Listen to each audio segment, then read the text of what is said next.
KERR9000'S Game Room. Hi, so it's KERR9000 The Chrome faced man back again, once again looking at an N64 game. So as you will know from when you clicked on this video, I'm here to review Mario Kart 64, which I'm sure you'll know from the name is the Nintendo 64 entry in the Mario Kart series. It's obviously a kart racing video game which is both developed and published by Nintendo.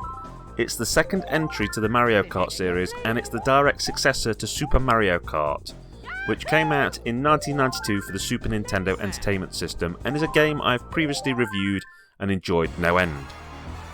Mario Kart 64 was first released in Japan on December the 14th, 1996, with its North American release following on February the 10th, 1997, and its European release coming lastly on June the 24th, 1997.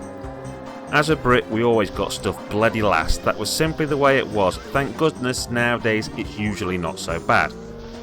Now, I think it's important to note that Mario Kart 64 had a very difficult job to do.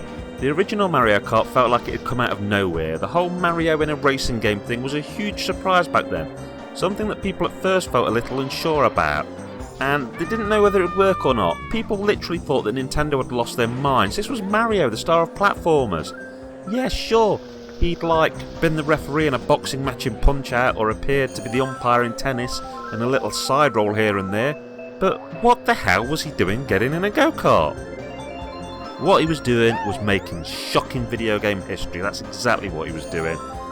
As Super Mario Kart, it was just literally awesome, and once people played it they had no doubt that it's just somewhere Mario belonged. But back then it wasn't like nowadays when you can expect a different racing game fronted by a different franchise to be thrown at you all the time.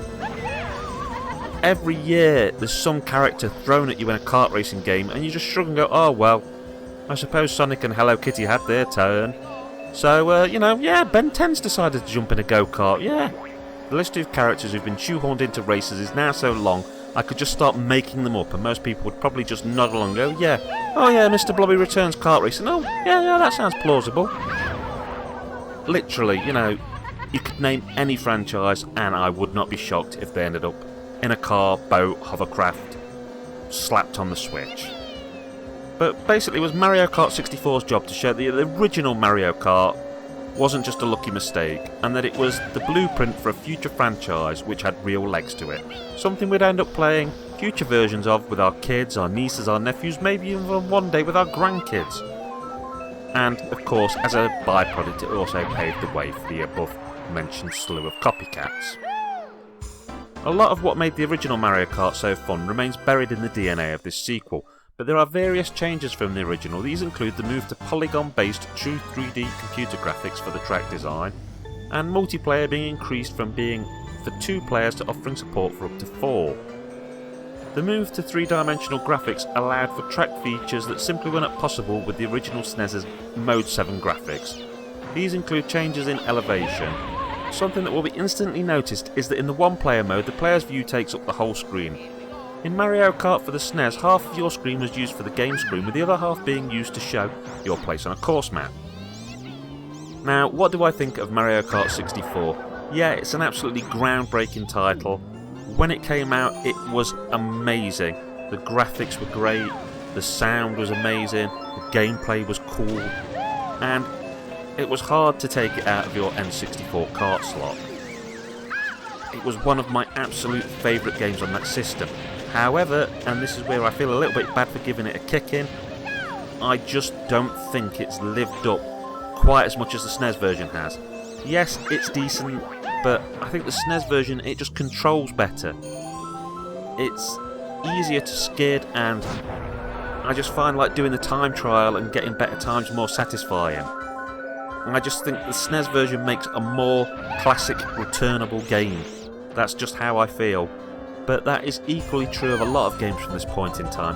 I think that your N64 and PS1 games, they came from a time where we'd made the jump to 3D graphics, but they were quite crude in some ways, and they just didn't have the character, the charm and the flair that those really rich, high quality 16-bit 2D sprites had. There's a charm and a character there that is lost in the jump to 3D. Yes, we later got it back.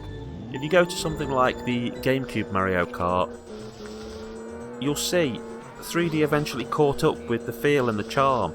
That stuff looks like a living cartoon to me. But the N64's kind of that awkward point where everything's a little bit too angular and forced. It's a classic game, it's well playable. You can get it on the Nintendo Switch Online expansion app. You know, it's previously been purchasable on various virtual consoles. And yeah, it's quite expensive to get a cart of it, but it's not astronomical for what it is. But I'd seriously recommend looking into the original Mario Kart first. That's just my opinion. I'm sure a lot of people will say I'm wrong. But after all, that's why I'm making videos, isn't it? To give my opinion. I would give Mario Kart 64 an 8 out of 10. I'd say it's a darn good game. But there's days when I'd give the original Mario Kart a 10 out of 10. And I class it as one of the most influential games in my entire life. So, although this sequel is great and I am very thankful for it, for turning a good profit and continuing the franchise on, it's just not one that I need to return to on a regular basis. I'll either return to the original or I'll head to Double Dash, or onwards. Mario Kart 8 on the Switch with its expansion is a very good place to go. Okay, that's KERR9000 The Chrome Face Man signing out, saying keep on playing those games, take care of yourself and each other, laters taters.